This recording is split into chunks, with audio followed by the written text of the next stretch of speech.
I'd just like you to listen to this short clip because I want to talk about something.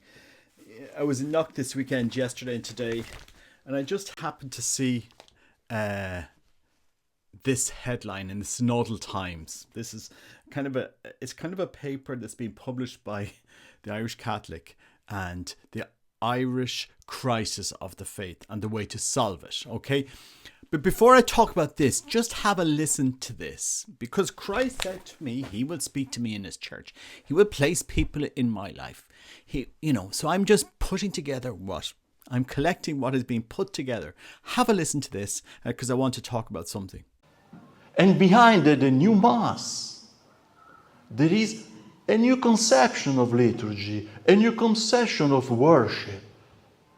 There is a new conception of our Lord also. There is a new conception of charity. That's why I stress this point. There is a new conception of the gift of self. And since there is a new conception, which is not Catholic, the church is collapsing. The church is collapsing. The cause is there. It's not the fault of traditionalist people. The problem is there. Our churches, I mean, all over the world, are empty. The cathedrals are empty. And the few who still go to church, which is a miracle, what do they know? What do they learn? How can they persevere? How can they pass on their faith to their children? It's a disaster. Where is the root of the disaster? It's here. You see that the liturgical issue, the liturgical problem, is not a question just of rite. It's not just a question of vestments, of colors, of incense, of details, of laces. It's a question of faith. And moreover, it's a question of charity. How can we stick to our Lord? How can we love our Lord? How can we show our Lord our determination to give up everything for Him? Through a liturgy which is celebrating man, is celebrating something else. He's celebrating also faith, but in a completely new perspective. So, can we give up the Tridentine Mass? Can we do that? Well, you know the answer. But it's not just a question of right. It's a question, again, of faith. And moreover, it is a question of love, of charity. It's because we love our Lord that we don't want to offer Him anything which is not worthy of Him.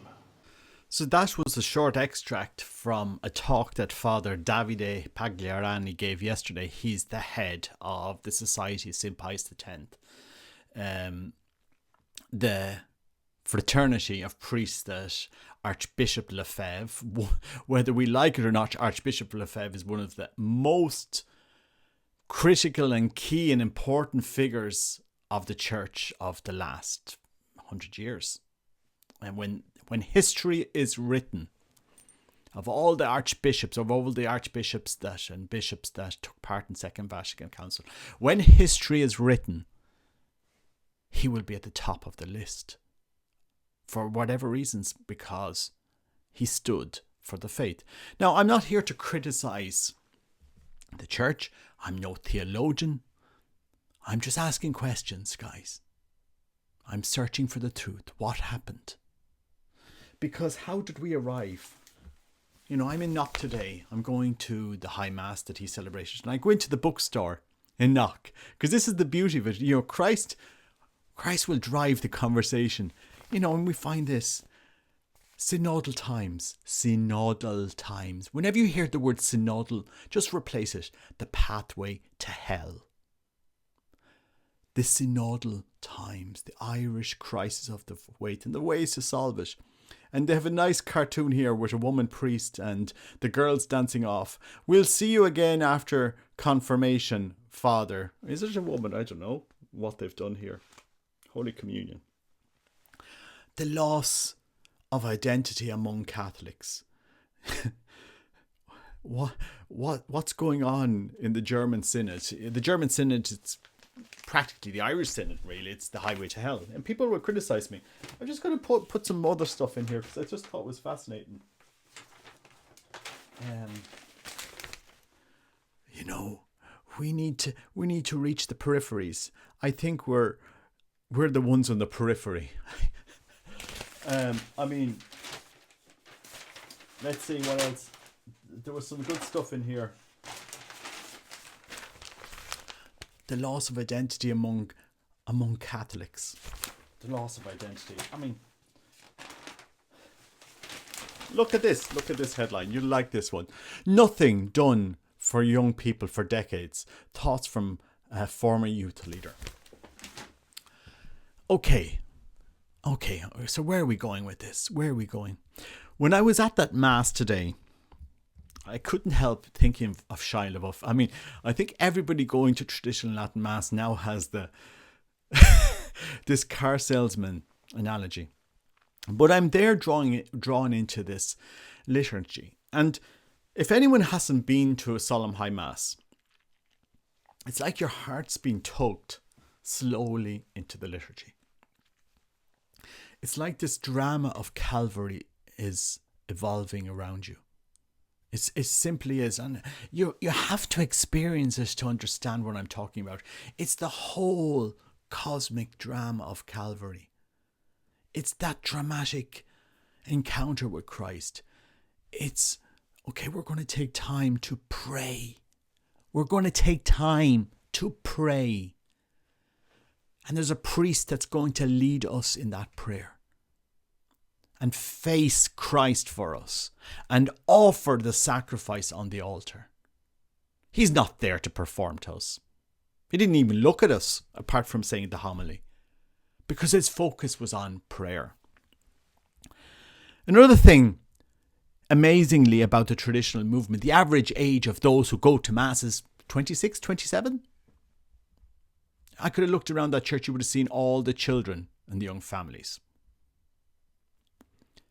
The boys or the teenagers that served at Mass, you saw it there. I've seen more. If you go to Athlone, you sometimes at Christmas, I think they had 12.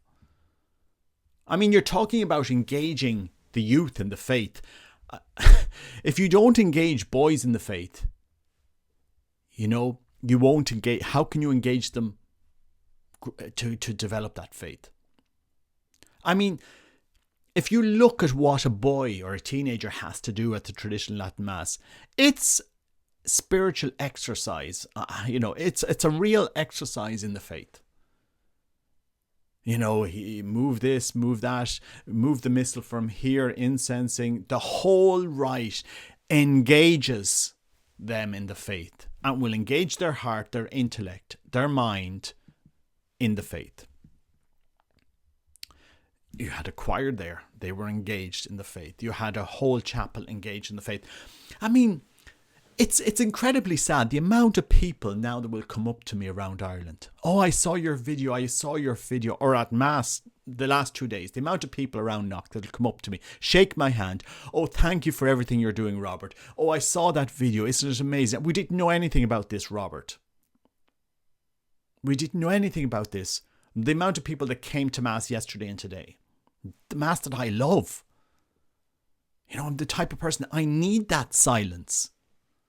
You know, I recorded those Mass so people can see what I love. I need that silence. I need that half hour of meditation at Calvary to be drawn into it. You know, I didn't film around the pews at the masses, but you would have seen people with their missals. The sisters there from the society with their missals. The person beside me, the other side with their missal. Everybody in that chapel practically had a missal or knew the mass, or they were following it on their phone or a tablet, whatever. You know, they were highly engaged at the mass. More active participation, active conscious participation in the mass, you won't get anywhere.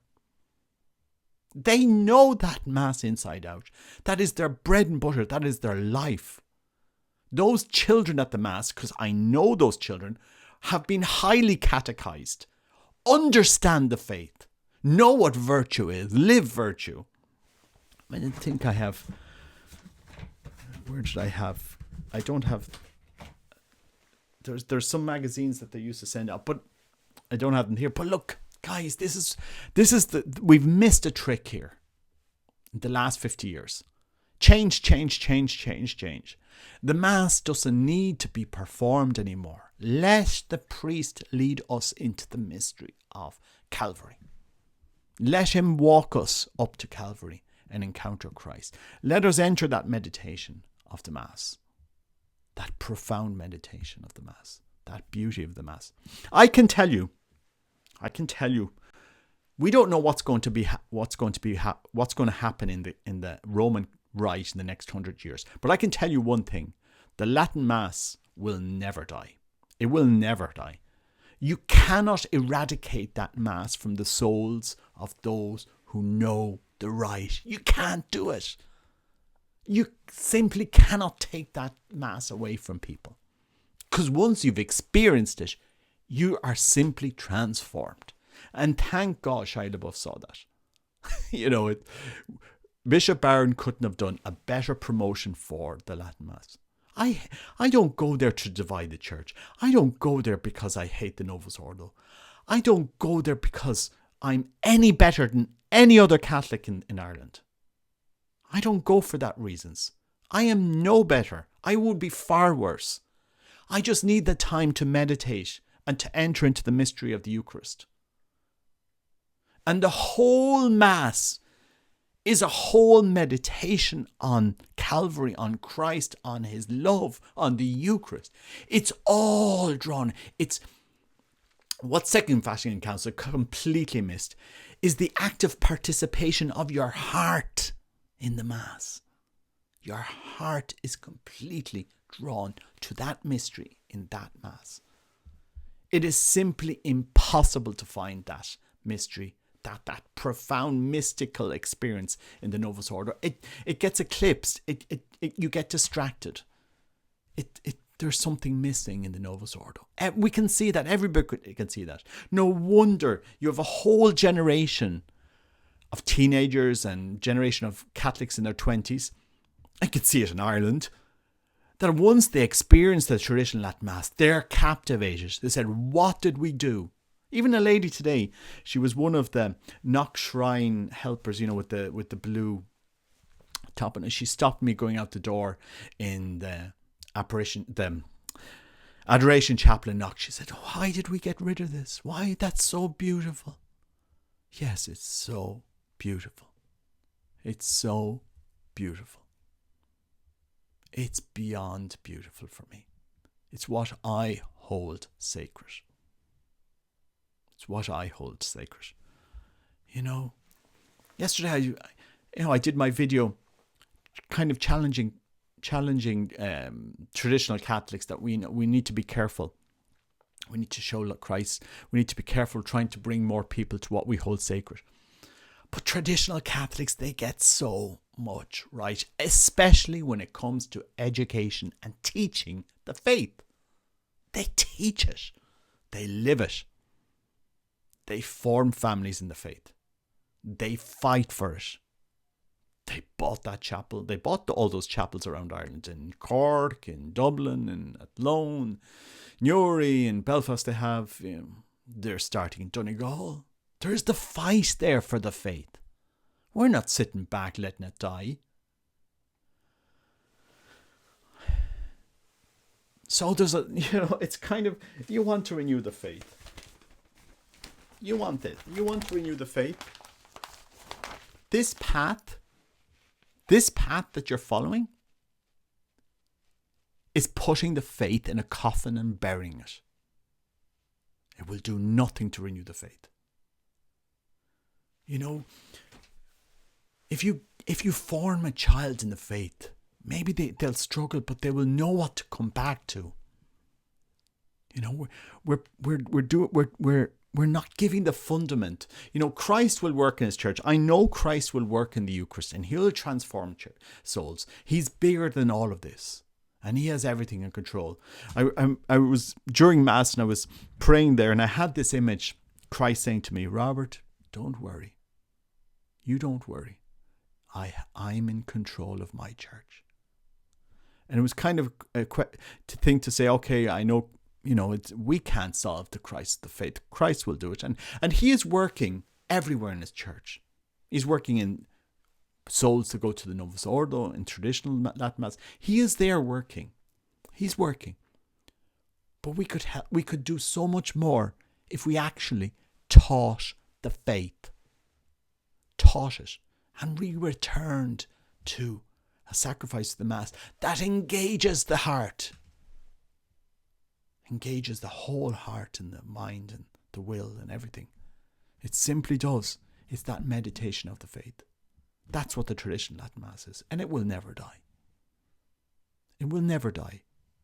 We're not here to divide the church or rebel against the Pope. But the church has made a grave error in judgment in what they have done to the Mass and to the faith. A grave error in judgment. And it can happen. It has happened. There's no other way to say it, especially when it comes to Europe and the Americas, you know, the heartland of the traditional Latin Mass. It has made a grave error in judgment in what we've done to the faith. You know, if you're not engaging men in the faith, it's very hard to engage families. You know, the faith has to start with men. It has to engage, you have to engage men. You have to engage boys to love the faith so that they're strong men in virtue.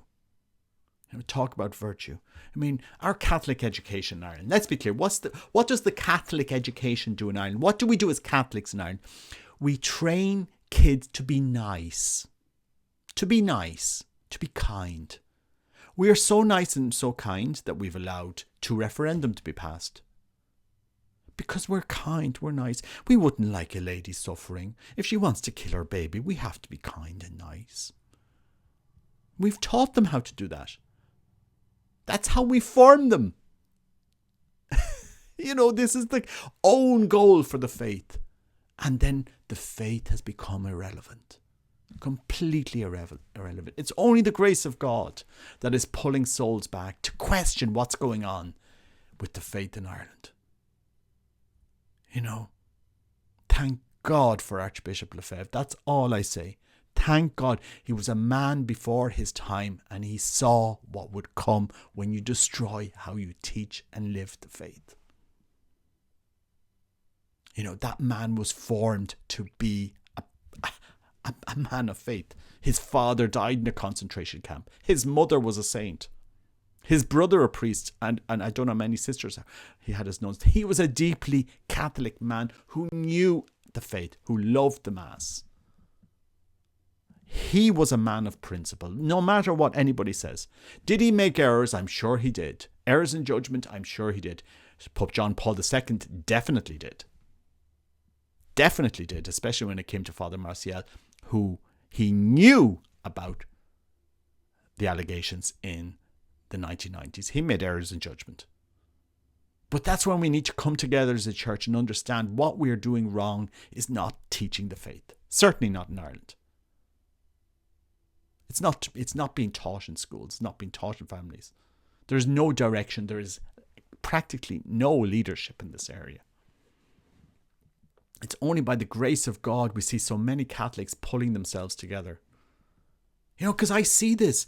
The amount of Catholics now reaching out to me around Ireland in their hundreds. Stop thanking me. Know the faith. Know the faith that I love. Go to Christ. I am nobody. God forbid that I be seen as any type of leader in Ireland.